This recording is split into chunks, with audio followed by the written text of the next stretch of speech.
Let me just refresh my lipstick.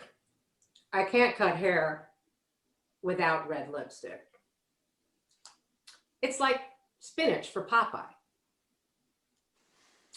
This was the half-serious joke I would tell my clients. It's a simple concept. It's my job to help shift the perception people have of themselves when they look in the mirror, so that when they look in the mirror, they feel more beautiful. When I catch a glimpse of me in the mirror while I'm working with my hair styled and my makeup done, wearing fashionable clothes, my creative juices flow. The mirror feedback to my brain tells me, confirms indeed, that I am a makeup and hairstylist who creates living art on people because I look like one. That's all changed. N95 mask. Yeah. My fashion statement now, quack, quack. Protective face shield. Nitrile gloves. Medical scrubs that I shed in the garage before I enter the house to greet my husband. Plexiglass between hair stations. All surfaces must be sanitized before and after each client. Disinfect pump chair, shampoo bowl, faucets, doorknobs, and hair between and light switches. Mandatory temperature taking and keeping records for contact tracing. Mandatory health questions and a signed COVID waiver in order to confirm every appointment. Do you or anyone in your bubble have any symptoms of the virus? Outside on the deck in back of our salon, my colleague Jennifer and I get together to do a role play rehearsal, preparing for the salon to reopen. Plus, we need haircuts too. So Jennifer is wearing just a mask because she's pretending to be the client. And of course, this is me. Kathleena, oh God, I chopped away at my hair. I lost my head. You've got to fix it for me.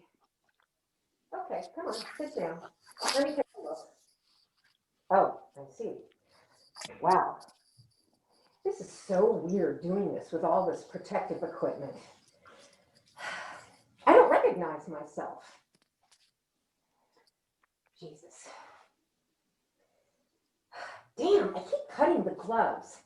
Jennifer, I can't do this with gloves. I'm going to have to just disinfect my hands before and after I touch you. As soon as I put my hands on Jennifer's head, I am surprised how quickly I drop into my zone. God, I miss cutting hair. And I'm really enjoying it. The feel and the process, but then, damn, my face shield keeps fogging up. And I can't see what I'm doing. Oh, oh, oh.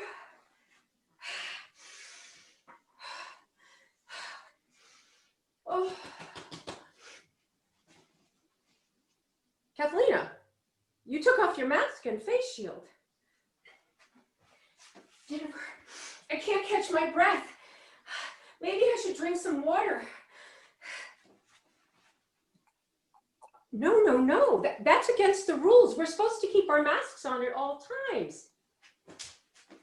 I know, but my heart is beating out of my chest. Well, grab one of the retail paper bags. You sound like you're having a panic attack, and just breathe into it. That's supposed to help.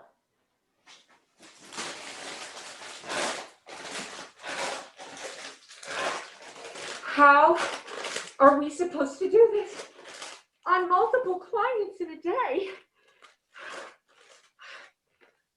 Make people feel beautiful? Aerosol droplets? Oh, lives depending on hypervigilant disinfection. We touched people for a living. No water while we work? I feel dehydrated just thinking about it. Face masks, face shields, no lipstick. I did not sign up to be some quasi-medical professional in harm's way. Okay, I know I'm whining. Please forgive me. All you real medical people out there, all the doctors, the nurses, and medical technicians helping to save people's lives who have to wear all this PPE even in normal times. I'm no hero. I'm just cutting hair. There is a fifth dimension. Man. It is a Not dimension as vast intubating people in the middle of a pandemic. What is that? as infinity. It is the middle ground Is that between Rod light Serling? and shadow, between science Where's and it coming from? and it lies between the pit of man's fear What? and the summit of his knowledge. This must be hairdresser hell! Dimension of imagination. Oh my God! It's an area which we call the Twilight Zone.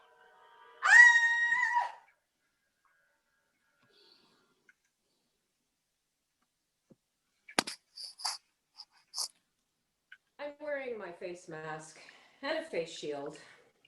It's my first day, and I am about to receive my first client after 6 months. Jason is a lean concert pianist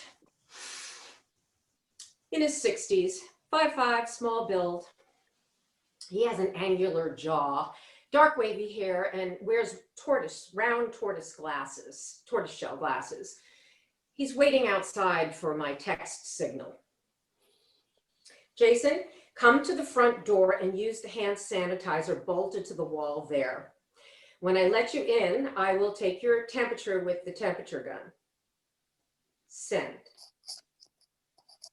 But then I see him walking up to the front door with his usual thermos of tea, and I bang on the window. Jason, no, I'm so sorry, but no beverages allowed. We both have to keep our masks on at all times. You can just leave it outside.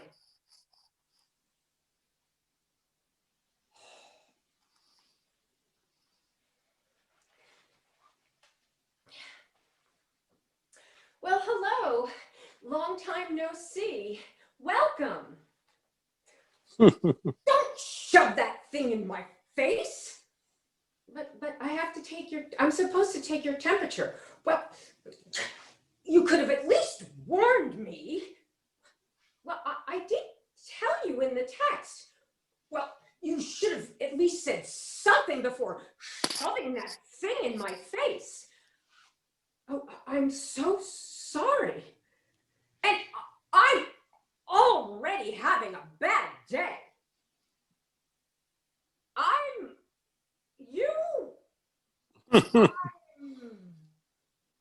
so sorry to hear that.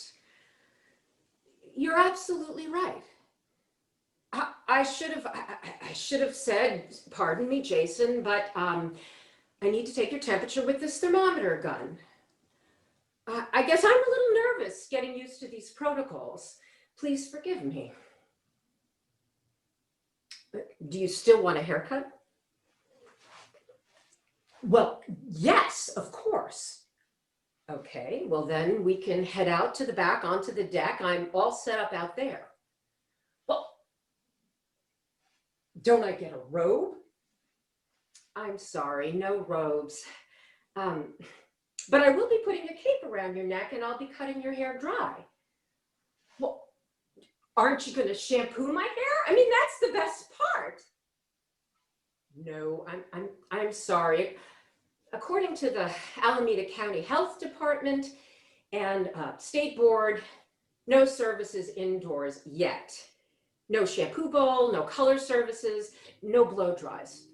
Well, that really sucks. Listen, Jason, I don't make the rules. I'm just trying to keep you and me safe by following them. I did mention all of this in my confirmation email. Well, are you going to be charging me the same amount? Actually, I've had to raise my prices because of the extra costs and the risk factor. I mentioned all of these details also in my confirmation email. Shall we?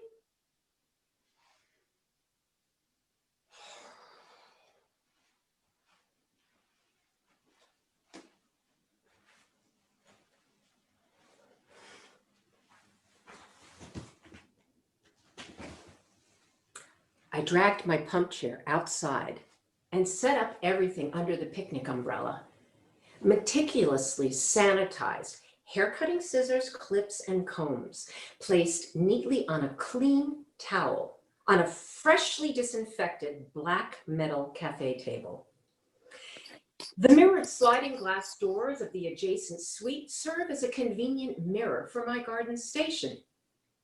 And in the weeks before we got the green light to reopen, I had planted a tiny garden in the 2 rectangular wooden garden boxes. Small green fava bean plants, now a foot tall, waved gently in the breeze. No beans yet, but the potted cherry tomato plant boasts 3 little green fruits.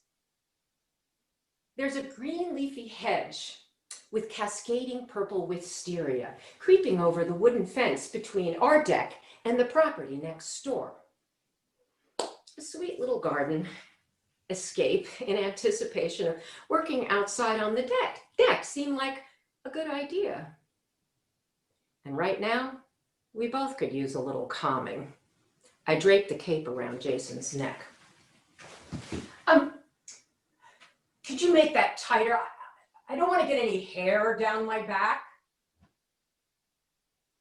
Oh, sure. For a nanosecond, a picture flashes through my mind of tightening the cape till his face turns a nice shade of blue. Oh.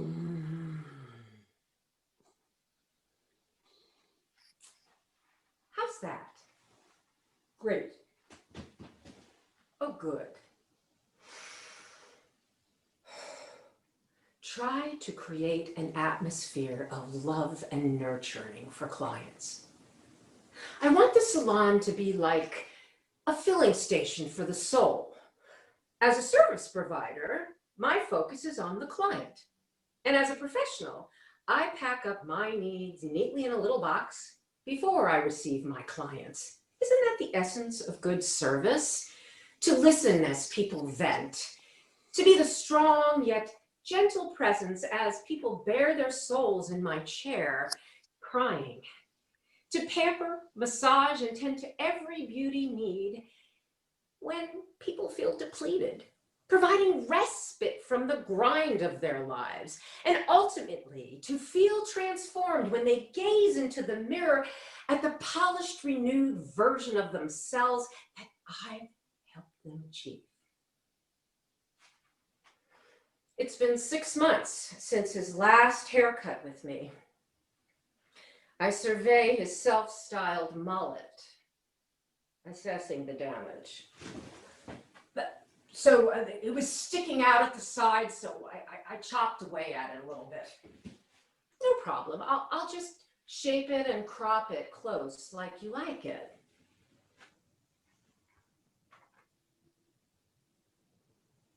As soon as I start cutting Jason's hair, there is silence. And Jason,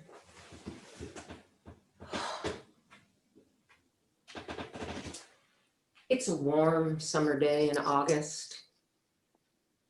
The sun is shining and the birds are singing in the tall pine tree next door.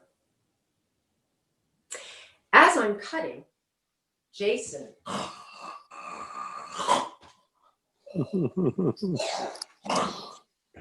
I work with the moving target, and when I'm finished, here you go, Jason. What do you think? Oh, wow. That looks great. Thank you so much. I'm sorry I was so cranky before.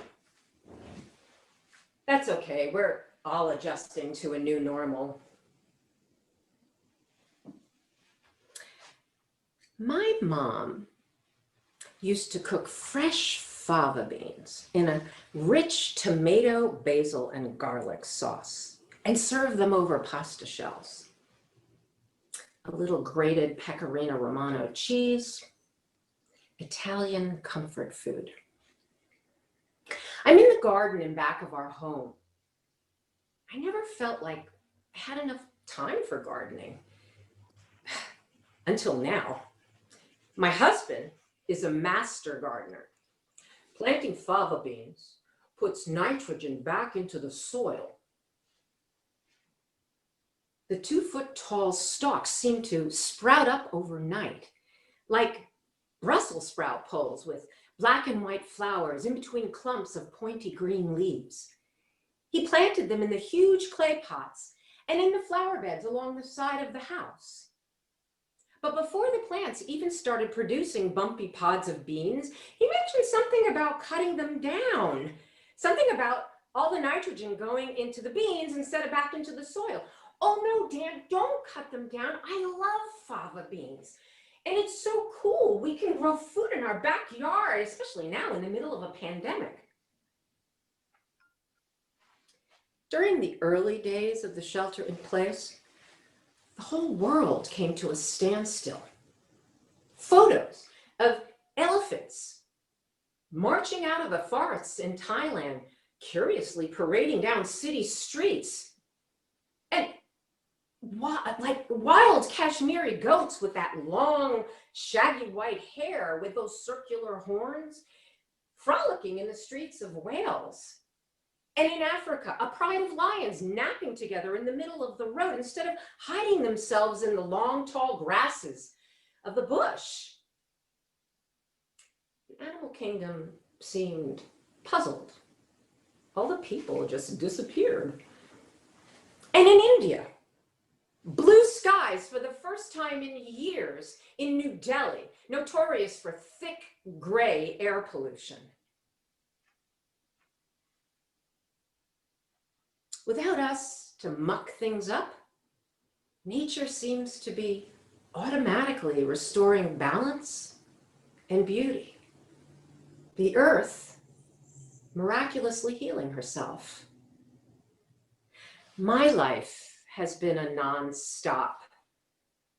My life had been nonstop, going and doing for so long that I didn't even realize how far out of nature's rhythm I had fallen.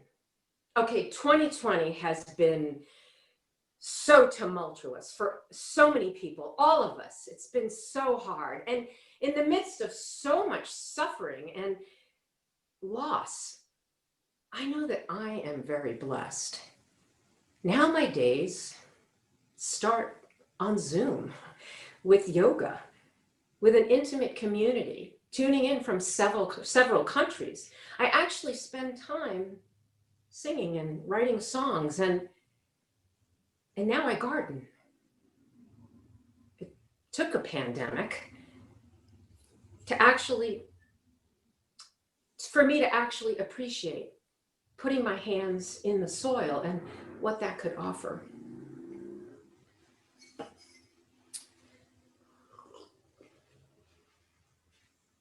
My first hair color client inside the salon after 6 months. We're both wearing masks and of course, me a face shield. Kathleena, I am so happy to see you. I have missed you so much. Sherry, I am so happy to see you too. I couldn't take it anymore. I couldn't take my gray roots, and I tried to color my hair, and I think I messed it all up. This section of Sherry's hair looks like a shish kebab hair crime, starting from the scalp, 2 inches of glaring gray roots, 3 inches of wimpy, half-colored hennaed hair, and then the last 3 inches dark, permanent dye. For the shelter in place, Sherry had a big silver streak in the front of her face, in the front of her hair, and a peekaboo silver streak on the other side that I had carefully cultivated over the course of many months, growing it out, protecting it with conditioner when I applied deep, rich brown color to the rest of her hair. Her silver streaks used to glisten and shine with razor sharp contrast to the adjacent dark hair. Okay, I know it sounds a little bit like Cruella de Vil's hairstyle, but it was really dramatic, and it seemed to be a really big hit with the guys that she was meeting on Match.com. Those once crisp silver streaks are now muddy, tainted, violated. Okay, breathe, girl. I cannot freak her out. I cannot freak her out. Kathleena, I know how hard you worked on my silver streaks, but I was thinking maybe we could put a few dark streaks in to soften the contrast a little. Oh, a few dark streaks. Okay. And maybe we could go in a natural direction with more of my gray hair showing. More gray hair showing. Okay. Oh, what a comfort it is to be in your chair again. You are so the best. And I know if anyone can fix this, you can. Oh, that is so sweet of you to say. How am I going to fix this mess? This needs massive color correction. I don't know, it could take maybe 3 or 4 hours. I don't know for sure. There could be surprises in the process along the way. Kathleena, I have a dinner date in 2.5 hours. Do you think we'll be okay? 2.5 hours. Okay. I'll need to focus. And anyway, due to COVID protocol, we should probably stop talking now. For the first 15 minutes, I'm trying to come up with a game plan. There are so many things going on her head. It's like a 3-ring circus. Her sections of dark hair are like the chocolate brown ponies, and her silver streaks are the striped tigers, and her gray roots are the gray elephants who need to become chocolate brown like the ponies. How will I ever make this look normal? Use demi-permanent hair color and use bleach too. And don't get dark color on the already darkened ends.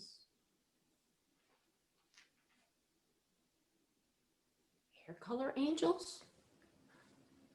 Right, I get it. I spring into action like a whirling dervish, mixing color in one bowl and bleach in another. In a trance like Mother Kali with 6 arms, I start slapping bleach on erroneously darkened ends and wrapping the hair up in tinfoil like little hair burritos. I paint a nice, rich chestnut brown hair color onto the faded midsection of her hair. The scalp heat will process fast. Put color on the gray roots last. Gray elephant roots need to move slowly to catch up with the little brown ponies. Right, I get it. The timing is a delicate balancing act. All the different parts must complete processing close to around the same time. I keep checking her, and finally, she's cooked. At the shampoo bowl, first I wash off the brown, dark brown color, which looks uniform from roots to ends. Yes! Then I start to unroll the little hair burritos. But when the water hits the hair with the bleach, it turns a bright canary yellow and orange. Shit. I've got 30 minutes to fix this, blow dry her thick head of hair, and get her out for her to meet her date. Relax, relax. She just needs a toner. Of course. I'll be right back. I mix up a violet ash remedy, run back and massage it into the rebellious bleached bits. Oh, please turn the right color of silver. Yes, I know, be patient, right? Wait for it, wait for it, wait for it.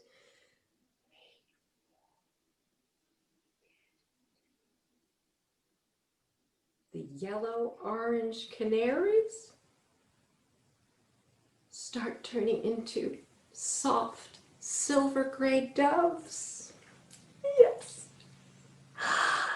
I have 20 whole minutes to blow dry Sherry's hair before she must leave. When I finish drying it, I apply a product that makes it glisten and shine like diamonds. Oh my God. I love it. You're amazing. You are a hair alchemist. Thank you, hair color angels. The sun is shining in the garden at home. And there are now plump, pregnant pods on our fava bean plants.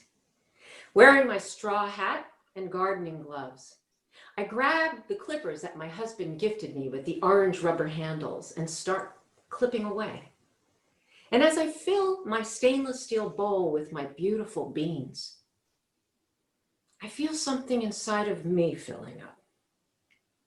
Tonight, we're having fresh fava beans, cooked in a rich tomato sauce with garlic and basil.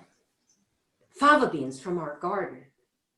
And I'll serve them over pasta shells with some Romano cheese.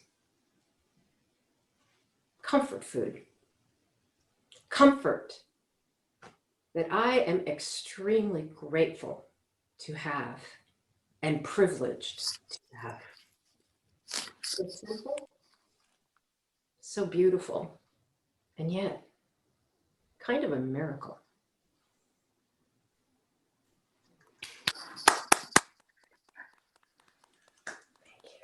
Hey.